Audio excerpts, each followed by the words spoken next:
चलो देखो rotating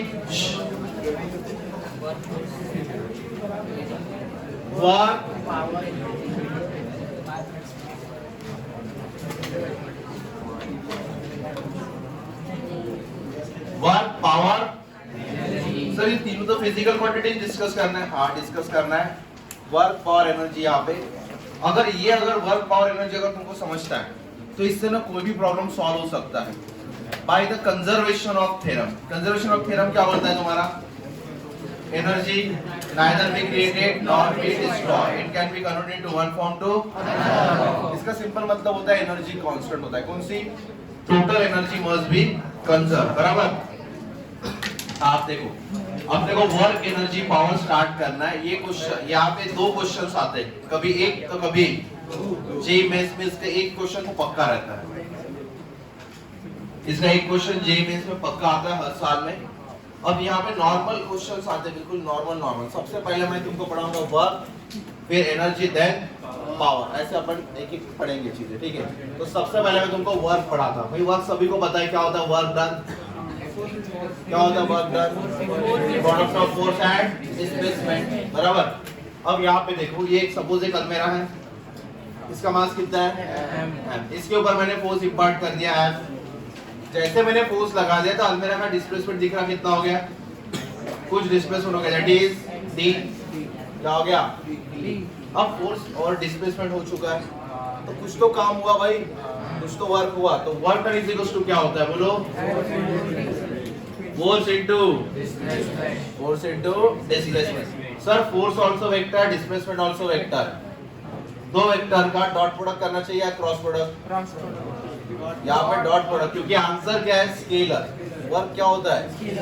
work done कौन सी क्वांटिटी है? स्केलर। तो यहाँ पे वर्क डन को ऐसे लिख सकता हूँ मैं F dot D into cos theta, where theta is the angle between vector F and the। समझ रहे क्या भाई?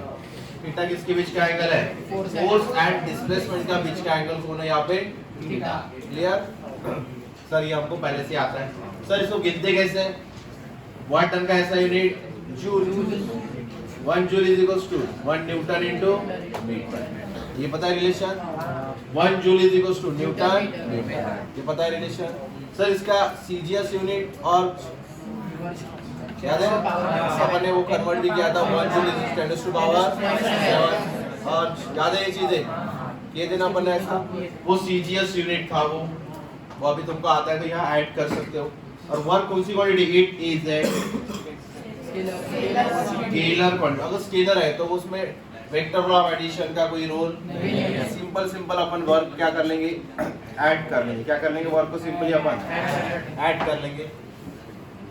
चलो अब देखते हैं बराबर अपने को cos थीटा ही क्यों आता है वर्क में। सपोज ये क्या है? प्लेन रोड है और उसके ऊपर क्या लगाया मैंने? मास। क्या रखा है इसके ऊपर? अब मैं इसको फोर्स लगा रहा हूँ इतना है, कितना लगा रहा हूँ? ऐसा फोर्स। कितना एंगल मेरे भाई? थीटा। अब ऐसे फोर्स लगाने से ये मास कैसे आएगा? ऐसा उड़ेगा कि इधर जाएगा? डिस्प्लेसमेंट करेगा d। कितना डिस्प्लेसमेंट करेगा भाई?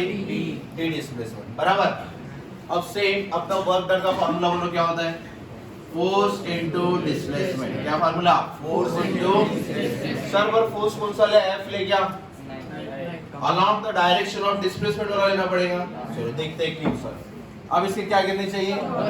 थोड़ा ऊपर थोड़ा ये साइड में। अगर एंगल थीटा तो ये भी एंगल इसके हिसाब से ये F cos थीटा और ये F sin थीटा। जम गया भाई ये चीज। सर अभी कौन सा ले? सर ये ले कि ये ले?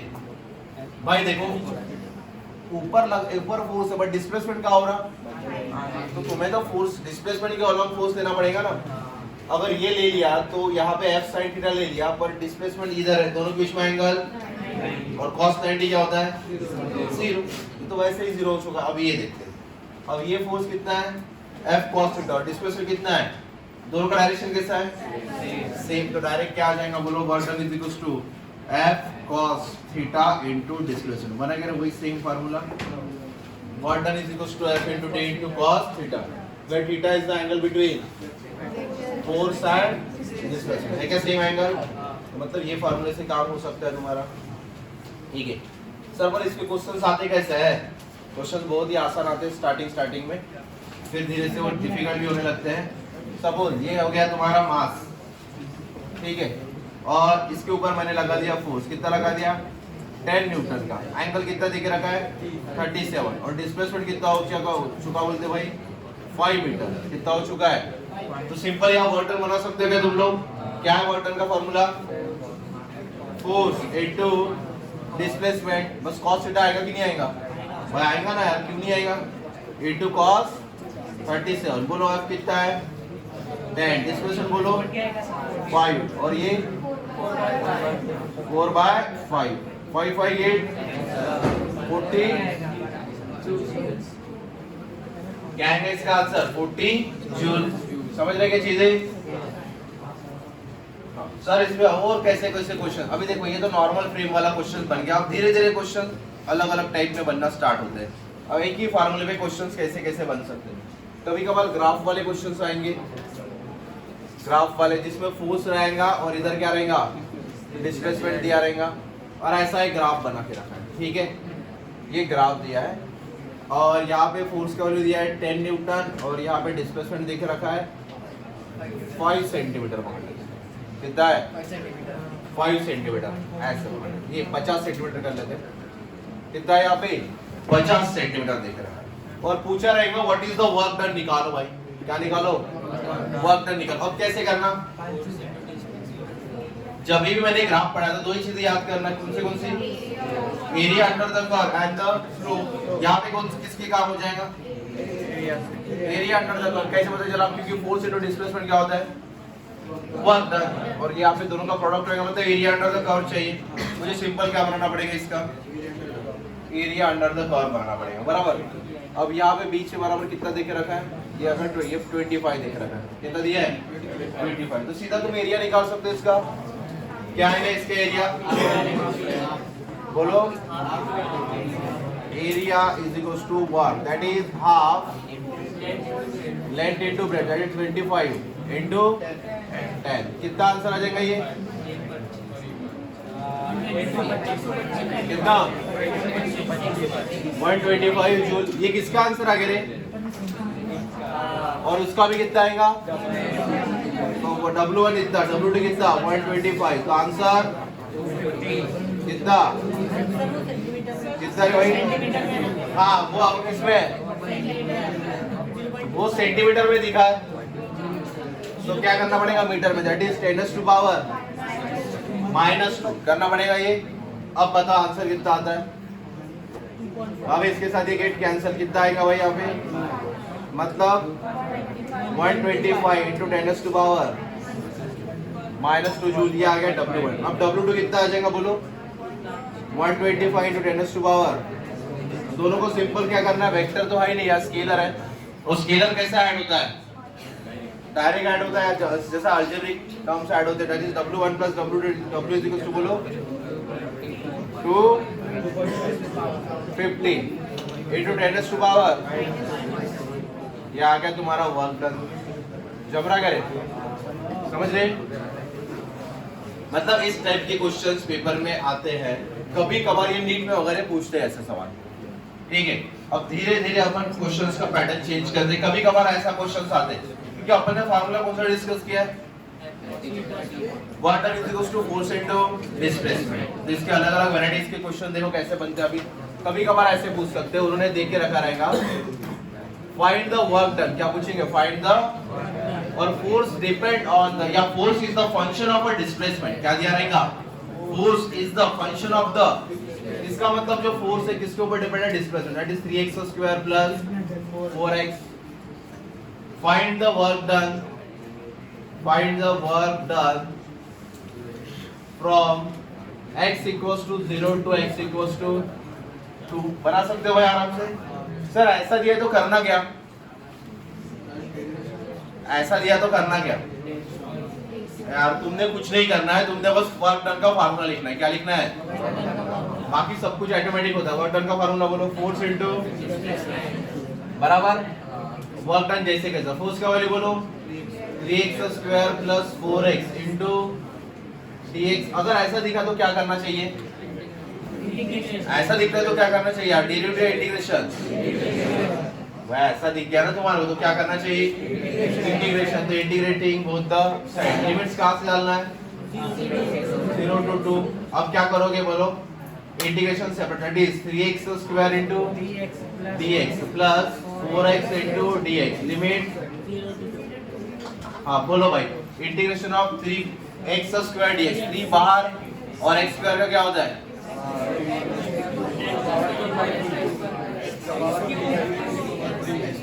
क्या आएगा इसका आंसर? x क्यूब अपॉन मतलब 3x क्यूब अपॉन 3 प्लस क्या बोलो 4x स्क्वायर अपॉन 2। समझ रहे कि एक पावर बढ़ता है नीचे वही आता है।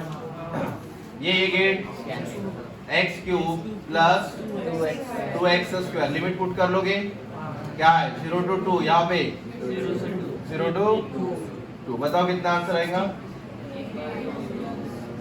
8 माइनस 0 और यहाँ पे 2 इंटू 4 माइनस 0। कितना आंसर आएगा बोलो? 8 प्लस 8 दैट इज 16 जूल। समझ रहे? ये एक पैटर्न बन सकता है, ये भी वर्क डन का एक पैटर्न बन सकता है। समझ रहे? मतलब ऐसा भी क्वेश्चन आ सकता है पेपर में, अलग आ सकता है। ये तो क्वेश्चंस आते हैं इसमें इंटीग्रेशन लगता है। ये वाले सवाल पेपर में आते हैं। लिमिट्स थोड़ा सा गड़बड़ कर देते हैं, मतलब 0.1 to 0.2 डालने के थोड़ा सा कैलकुलेशन बढ़ जाएगा, तो उसको बढ़ने मत देना, आराम से करना। 0.1 दिया है तो इसको क्या लिखना? 10 टू पावर -1 लिखोगे। 0.2 दिया है तो 2 into 10 टू पावर -1 लिखोगे और प्रॉपर मेथड से उसको सॉल्व करोगे। सेम क्वेश्चन तुम घर लेके जाओगे। वर्क डन तुमने फाइंड करना है। फोर्स देख के रखा है 6x स्क्वायर प्लस 8x और यहाँ पे x कितना दिया है? 0.1 से लेके 0.2 दिया है। ठीक है, इसको प्रॉपर सॉल्व करो। काफी ज्यादा टाइम लगेगा इसको सॉल्व करने में अगर तुम अच्छे से करोगे तो, पर प्रॉपर आंसर आने तो इसका कैलकुलेशन तुमको अच्छा बनाएगा। अब कभी कभार जे का दिख रहा क्या रे? वो नहीं दिख रहा तो भाई तू इधर कर लेना। हाँ, अगर किसी को नहीं समझ रहा इधर, किसी को ऑनलाइन पढ़ना अच्छा लगता है तो ऑनलाइन भी पढ़ सकते हो। ये महल कुछ रे, ठीक है। किसी को इधर नहीं समझ रहा है, घर पे बढ़िया देखना, मजा आता मोबाइल देखने में, तो मेरे को देखो। हाँ, अब f is equal to 6x square plus 8x, ये तो तुम घर पे करना है। अब इसका दूसरा पैटर्न देखो। मैंने फार्मूला कितना पढ़ा है इसमें? a। कौन सा है? Work done is equal to force into, इसके सिवा कुछ पढ़ा है क्या? इसके सिवा कुछ भी नहीं पढ़ा है ना भाई। तो यही फार्मूले के देखो कितने क्वेश्चन बनते बताओ बस। इस चैप्टर में तो फार्मूला एक ही है। कौन सा? Work done is equal to force into, इसके सिवा कुछ भी नहीं है। अब देखो एक क्वेश्चन ऐसा ही बन सकता है इसका। ये क्या है? हाँ, ये जेडब्ल्यू में पूछता है ऐसे। यहाँ पे मास रखा है, क्या रखा है? मास रखा है 5 kg। कितना केजी है भाई? 5 kg का मास है। ठीक है, कितने केजी का मास है? 5 kg का मास है। तो इसको फोर्स लगा रहे हैं 100 न्यूटन का। कितने न्यूटन का फोर्स लगा रहे हैं? 100 न्यूटन फोर्स लगा रहे हैं। अब 100 न्यूटन फोर्स लगाने के बाद कितना, किधर जाना चाहिए? आगे बढ़ना चाहिए। कहाँ बढ़ना चाहिए भाई? गया बोलते आगे 10 मीटर। कितना मीटर आगे गया? 10 मीटर आगे गया। पर ना यहाँ पे फ्रिक्शन भी है बोलते 0.2। कोएफिशिएंट ऑफ फ्रिक्शन कितना देख रखा है? तो बताओ इसमें वर्क डन कितना आएगा भाई? इसमें वर्क डन कितना आएगा? बताओ भाई, वर्क डन कितना आएगा? सिंपल अपना फार्मूला, वर्क डन का formula, work done due to force कितना आएगा? फोर्स इनटू फोर्स कितना है रे? 100 न्यूटन एंड डिस्प्लेसमेंट तो कितना हो गया? 1000 जूल का आ गया वर्क। क्या आ गया? 1000 जूल का। पर पता है कि ये तो आदमी ने किया वर्क है। समझ रहे क्या? 1000 जूल किसने काम किया भाई? आदमी ने किया। पर ये जो ब्लॉक है फ्रिक्शन वाले टेबल के ऊपर रखा है, तो फ्रिक्शन इसको क्या करेंगे? आगे धक्का मारेंगे पीछे। मतलब वर्क डन क्या कर रहा वो? अपोज कर रहा। क्या कर रहा? वर्क डन अपोज कर रहा। सर अभी वर्क डन अपोज कर रहा मतलब W2। अब सर इधर अपोज करने वाला फोर्स बताओ कितना होगा? फ्रिक्शन। फ्रिक्शन फोर्स का फार्मूला बोलो, म्यू इनटू mg। यहाँ लिखो, बोलो म्यू इंटू एम जी लिख सकता। और उसके बाद क्या लिखना, वर्क डन फोर्स इंटू कितने डिस्प्लेसमेंट था अपोज किया उसने 10 मीटर तक, तो यहाँ पे क्या लिखना पड़ेगा 10। म्यू का वैल्यू 0.2, mg कितना आएगा भाई 50 बराबर। अब आंसर बोलो कितना आ जाएगा, कितना 100 जूल। अब ये जो वर्क डन है पॉजिटिव की नेगेटिव है, क्या रहेगा, तो टोटल वर्क डन क्या हो जाएगा बोलो, total work done is equal to 900 joule. कितना आ जाएगा, कैसे 900 सर, एक पॉजिटिव है दूसरा, तो क्या करना पड़ेगा, एक ने बढ़ाया और दूसरे ने क्या किया, तो क्या आ जाएगा 900 जूल आ जाएगा। सर हमको ये पॉजिटिव और नेगेटिव नहीं समझ रहे, ये तो बहुत आसान है। पॉजिटिव वर्क नेगेटिव वर्क तुमको पहले भी डिस्कस किया होगा अपन ने, बहुत आसान है। अब देखो वर्क डन का सिंपल फार्मूला क्या होता है भाई, force into displacement into cos theta. मैं तुमको 3 टाइप्स के वर्क पढ़ाता हूँ आराम से। सबसे पहले पॉजिटिव वर्क, कौन सा वर्क है भाई, then negative, then zero work. यहाँ पे सब कुछ क्लियर हो जाएगा तुम्हारा। अब देखो वर्क डन का सिंपल फार्मूला क्या होता है, फोर्स इनटू डिस्प्लेसमेंट। अगर ये अलमीरा है, इसके ऊपर फोर्स लगा रहा है इधर, डिस्प्लेसमेंट क्या हो रहा है सामने। जब फोर्स और डिस्प्लेसमेंट दोनों का डायरेक्शन कैसा है, सेम, तो दोनों में एंगल कितना हो गया, 0। एंगल कितना हो गया, दोनों का डायरेक्शन सेम है तो एंगल भी 0। तो वर्क कौन सा कहलाएगा यहाँ पे बोलो, work done is equal to force into displacement into cos 0। Cos 0 क्या होता है, तो ये आ गया तुम्हारा पॉजिटिव वर्क। कौन सा वर्क आ गया भाई, पॉजिटिव वर्क। अब देखो फोर्स में क्या लगा रहा हूं, फ्रिक्शन फोर्स। इस बार फ्रिक्शन का लग रहा पीछे और डिस्प्लेसमेंट का हो रहा आगे, ये भी तो पॉसिबल है। इस बार वर्क और डिस्प्लेसमेंट कैसे डायरेक्शन दोनों का अपोजिट, मतलब एंगल कितना आ जाएगा 180। दोनों का फोर्स एंड डिस्प्लेसमेंट का डायरेक्शन कैसा हो गया, अपोजिट। जब अपोजिट होता था एंगल कितना बन गया भाई 180, दिख रहा है एंगल 180 एंगल। अब 180 थीटा इक्वल टू कितना आएगा 180। और वर्क डन का फार्मूला बोलो, फोर्स इनटू कॉस थीटा। इस बार कॉस थीटा कितना आ जाएगा बोलो 180। तो आंसर कितना आएगा तुम्हारा माइनस, वर्क डन कितना आ गया इसमें। देन उसके बाद जीरो वर्क। जीरो वर्क कब होता है बताओ, zero work when force and displacement are perpendicular. उसका एग्जांपल भी दिया था, कौन सा एग्जांपल था, पुली वाला एग्जांपल। पुली वरुण धवन पढ़ाया था मैंने। ये उसके ऊपर सूटकेस रखा, मास कितना है उसका, जो भी है mg पकड़ ले m, और नीचे कितना आएगा फोर्स mg, डिस्प्लेसमेंट किधर बढ़ता है आगे, दैट इज d। दोनों बीच में एंगल, तो यहाँ पे वर्क कितना आ जाएगा भाई 0। समझ रहे, सर्कुलर मोशन में वर्क डन 0 पकड़ सकते हैं अपन। चलो इतना लिख लो, हो गया।